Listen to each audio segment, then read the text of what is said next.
Giada Andreutti ha un sogno, come ogni atleta che partecipa alle Olimpiadi, dare il meglio di sé, senza rimpianti, e con tanti sacrifici ha comprato un bob della serie Elite di seconda mano da un'atleta, amica australiana. I costi però sono difficili da sostenere. Io il bob della nazionale ce l'ho, la nazionale mi mette a disposizione il bob che hanno a loro disposizione e praticamente nel momento in cui io voglio raggiungere però il miglior risultato possibile a Milano Cortina, perché questo è il mio sogno, voglio fare un passo in più.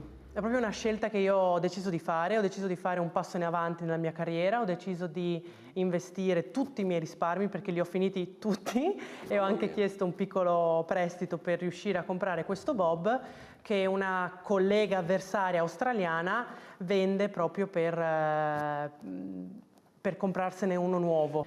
E lei, quando ha saputo che io cercavo un bob, me l'ha subito messo in vendita a 35.000 euro, quindi è praticamente a metà del prezzo. Ah, è un'ottima occasione. Un'ottima occasione, io l'ho colta praticamente al volo perché c'era la fila dietro per poterlo prendere, facendo dei piccoli grandi sacrifici. La 29enne di San Daniele, da buona friulana, ha cercato di farcela da sola, ma ha bisogno di supporto e per questo a Ring ha rivolto un appello importante a tutto il territorio. Io sono friulana. E Hai già risposto. Per venire qui stasera è stata dura perché io in realtà cerco fondi da inizio agosto. Sì. E ho preferito chiedere un aiuto e fare un prestito piuttosto che andare a chiedere una mano reale perché faccio fatica, mi sembra di chiedere l'elemosina. Attualmente non ho ancora i fondi, sto aspettando di avere qualche fondo, il mio stipendio dell'aeronautica militare, eccetera, per poter spedire in Italia il bob. Quanto costa trasportare? È intorno ai 5.000 euro con l'aereo.